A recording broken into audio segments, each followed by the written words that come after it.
अस्सलामुअलैकुम अज़ीज़ दोस्तों, मलिक मदनी आपकी खिदमत में हाजिर है। दोस्तों, आज मैं जिस कब्र के साथ बैठा हुआ हूँ, ये एक ऐसे इंसान की कब्र है जो चंद दिन पहले वफ़ात पा चुके थे और ये तो इस जहान फ़ानी को छोड़कर जहान हकीकी में मुंतकिल हो गए। और क्या आपको इस बात का पता है कि इसके जाने के बाद इसके घर वालों के पास इसके कफन दफन के लिए पैसे नहीं थे। वतन अज़ीज़ की बेशुमार दुख भरी दास्तानों में से एक कोड मिठन के अल्लाह बचाए की है कि जब वो लॉकडाउन की वजह से परेशान हाल, खाली जेब, खाली आँखों और खाली हाथ घर की दहलीज़ पर पहुँचा, तो अपने बीमार भाई जो ज़िंदगी और मौत की कशमकश में मुब्तला अपने ख़ानदान वालों, बिलखसूस अपने गरीब भाई से अपनी ज़िंदगी के बुझते हुए चिराग की आखिरी लौ के लिए इलाज का तेल डालने की भीख मांग रहा था। इसकी हालत ज़ात देखकर अल्लाह बचाया नीम पागल सा हो गया और इसके इलाज की फ़िक्र छोड़कर किसी और ही सोच में मुब्तला हो गया। अल्लाह बचाया रो रो कर अपने इकलौते भाई से इल्तिजा करते हुए कहने लगा, मेरे भाई अभी मत मरना, मेरे पास तो कफन दफन के पैसे भी नहीं हैं। क्या इस हकीकत पर खून के आंसू बहाने को दिल नहीं चाहता? क्या ये वतन अज़ीज़ की गरीब और सफ़ेद पोश घराने की दास्तान नहीं? क्या हर इस तबके की दास्तान नहीं जो गुर्बत की लकीर के नीचे ज़िंदगी बसर करने पर मजबूर है? क्या ये हर इस शख्स की कहानी नहीं जो 2 वक्त की रोटी के लिए दर बदर की ठोकरें खाने पर मजबूर है? तो दोस्तों, चलिए चलते हैं उस घर में जिस घर में इस आदमी ने वफ़ात पाई। उस घर में जाकर पूछते हैं उनसे हाल वाल के क्या सूरत हाल रही है अब तक। तो आओ चलिए चलते हैं।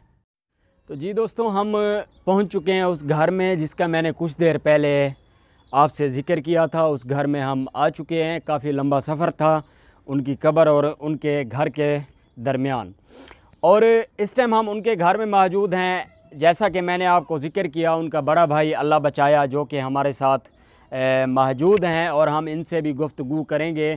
और घर की कंडीशन तो यकीनन आप देख रहे होंगे। और उस मरहूम के ये 5 बच्चे जिनके बदन पे शलवार है तो कमीज़ नहीं है, अगर कमीज़ है तो शलवार नहीं है। ये छोटे छोटे यतीम बच्चे ये अब इस बुज़ुर्ग की कफ़ालत में हैं जो कि ख़ुद इस टाइम अपनी आँखों से माज़ूर हो चुके हैं और एक आँख से कम दिखाई देता है, एक आँख बिल्कुल जो उनकी अपना यानी कि डैमेज हो चुकी है। और घर में ये टूटा फूटा लगा नलका इन छोटे यतीम बच्चों की प्यास तो बुझा सकता है दोस्तों, इनकी भूख नहीं मिटा सकता।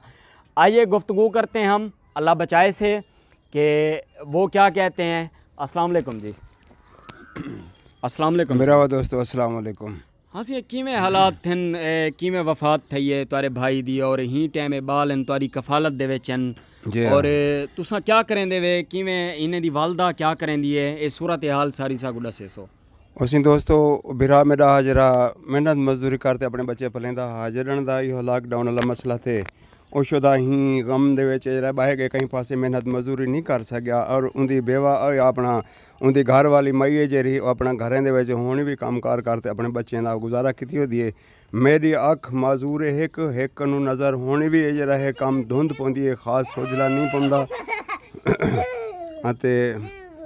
भिरावो अगर थी सके मेहरबानी तुहाडा बहुत बहुत मेहरबानी थी सके तो असां नाल तमन था सब करे सो मेहरबानी तुहाडी।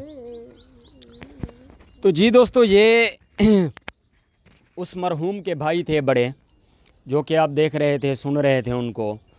तो खुदारा मेरे पाकिस्तान के हर एक उस मुखय्यर हजरात से गुजारिश है जो इनकी मदद करना चाहें, इंशाअल्लाह आप मुझसे रब्ता करें। मैं आप जो हेल्प करेंगे, जो पैसे भेजेंगे, जो कुछ भेजेंगे, इंशाअल्लाह हमारा नंबर स्क्रीन पे आपको दिखाई दे रहा होगा और आप व्हाट्सअप पे भी आ सकते हैं। व्हाट्सअप का नंबर मैं आपको अपना दे दूंगा। अगर आपकी इनकी मदद करना चाहते हैं, इनकी हेल्प करना चाहते हैं, कोट मिठन शरीफ ज़िला राजनपुर में इनका घर है जो कि इंतहाई, आप घरों की दीवारें देख लें कि चौदीवारी यहाँ पे नहीं है, बिल्कुल खुले आसमान तले। ये इनकी एक छोटी सी कोठी है बैकग्राउंड पे, अगर मेरा कैमरामैन आपको दिखा सके। और ये अभी ये मिट्टी की जो कि बनाई गई है, मिट्टी की बना रहे हैं, और ये भी कुछ दोस्तों से हेल्प की गई है, कुछ दोस्तों ने हेल्प की है।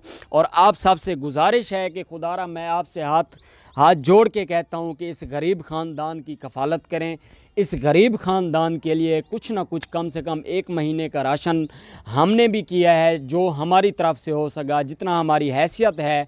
आपसे भी गुजारिश है, आप भी, हमारा नंबर स्क्रीन पे चल रहा है, आपसे भी गुजारिश है कि आप भी जो इनकी मदद करना चाहें तो इंशाअल्लाह मलिक मदनी आपकी दी हुई रकम, आपकी दी हुई मदद इंशाअल्लाह सही हाथों तक पहुंचाएगा।